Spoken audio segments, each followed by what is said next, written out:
We had a very pleasant exchange there. Intense, but pleasant.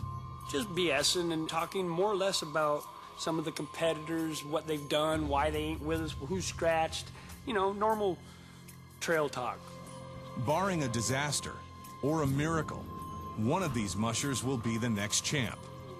There's not even another team that's left Uniclete yet. I was like, now it's you and me. So you need to pull a rabbit out of your hat was my attitude. With 16 dogs strong and his reserves intact, Jeff King is right where he wants to be. Makes perfect sense. If I was the faster team, I'd be doing the same thing to him. I mean, you still got 6 teams crying out loud.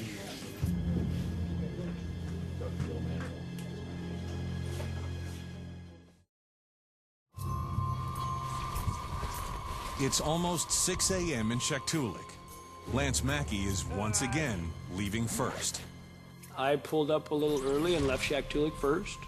And he was cutting every rest by an hour, hour and a half. I'm doing what I'm doing now because this is what my team says it's capable of doing. Off he goes again, and I thought, okay, now I'm positive I will catch him from Shaktoolik to Koyak. All right, boys, come on. Come on.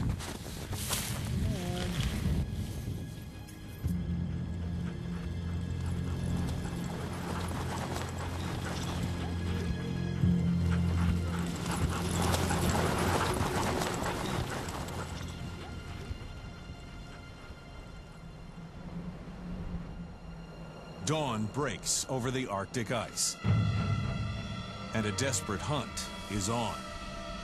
Jeff King pursues Mackey into the frozen north. 62 miles and 2 checkpoints back in Unalakleet is another Mackey. Looks like my brother might pull his off, huh? Unbelievable. Lance's younger brother Jason is feeding his dogs and savoring the news that his brother is still holding on. It's amazing. It's amazing to me, you know. I just, yeah, I am one happy brother, even though, you know, even if he don't win, just, you gotta kick back and think what he has accomplished in the last few years. Struggles with his drug and alcohol problems when he was younger to cancer, overcoming cancer, you know. A lot of these champions that have been here time and time again, they didn't overcome things like that. They've overcome obstacles in the iditarod to win. They haven't overcome obstacles in life. I wish I was in Nome to see it. Yep. While all the race is focused on Mackey and King, there's another team with its eye on the prize. 40 miles up the trail, just south of Shaktoolik, Martin Boozer is gaining on the leaders.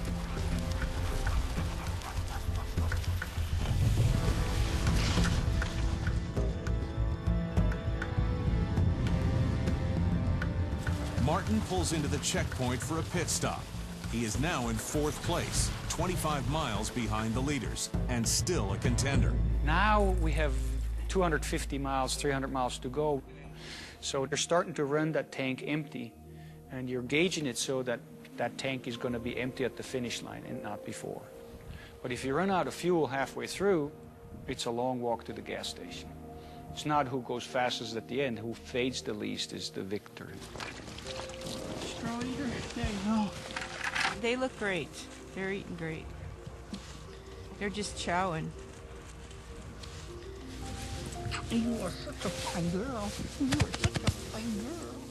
You're racing when you're racing, but you're also racing when you're cooking your meal or when you're massaging your dogs. You're racing. The more efficient, the quicker I get my job done, the more I can sleep. The more I can sleep, the more energy I have to get my job done efficiently in the next checkpoint. You really will see the difference in the dog team speed is very little. Yet some of us finish 5 or 6 days ahead of the other guys. How can that be? It's all efficiency, of course. Almost 30 miles ahead, the leaders are heading from Shaktoolik due north, cutting straight over 50 miles of frozen Bering Sea to the checkpoint in Koyak.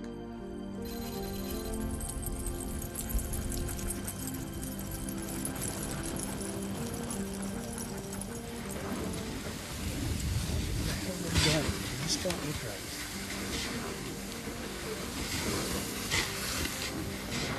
This is a marked trail.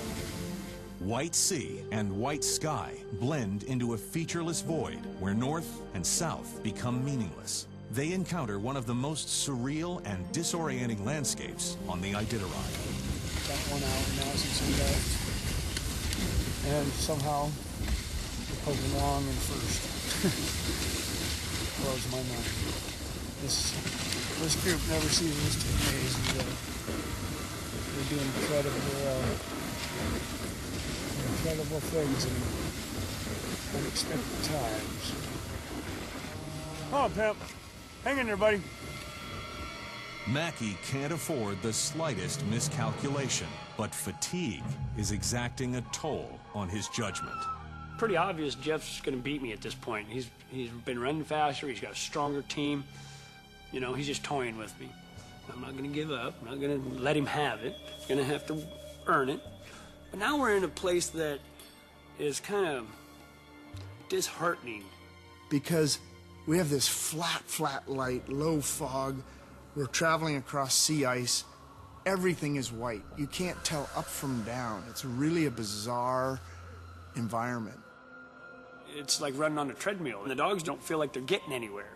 You know, and with no landmarks and what have you, they get kind of bored. I'm watching the tracks, and I'm getting disoriented. I think the trail is going the wrong direction. This is where I finally get visual contact. Now we're like half mile. There he is. This little dog team in this white background. And my team's gaining on him, just barely.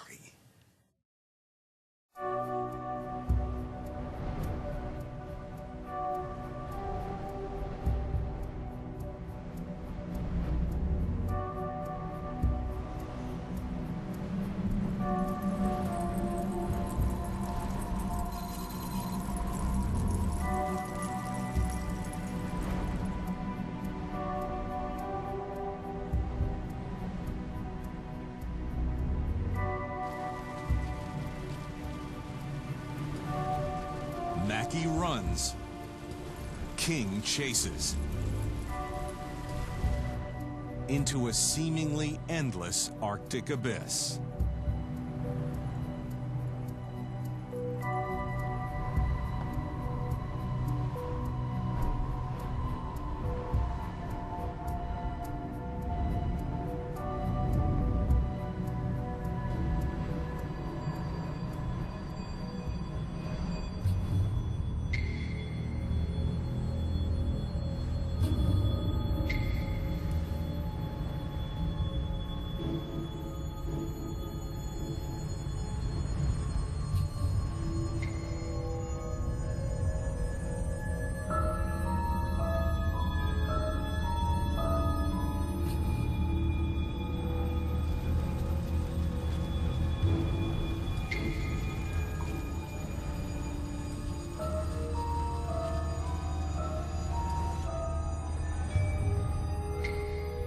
And I'm thinking, okay, I'm gonna catch him before Koyak can. And all of a sudden, his team just took off. And I'm thinking the only way you get a team to take off like that is to give them a verbal cue of desperation. You're calling them up. All right, boys, let's go. Well, you've gone 700 miles. Cutting your rest. What are you doing calling up the dogs? We got 200 miles to go. So I'm just baffled. I'm just kind of... Because I will not call up my dogs to catch you. Not yet. I had nothing to do with that. I was riding the runners just on a run. And they would sense that he's getting closer, and man, they just pick up the pace a little bit. I didn't ask him to. It seemed like the harder the conditions in the trail got, the better my team came around, the more they thrived on it. It just seemed like all of a sudden that they had the attitude that, hey, we worked our tail off to get to here. We're not gonna let that team go by us now.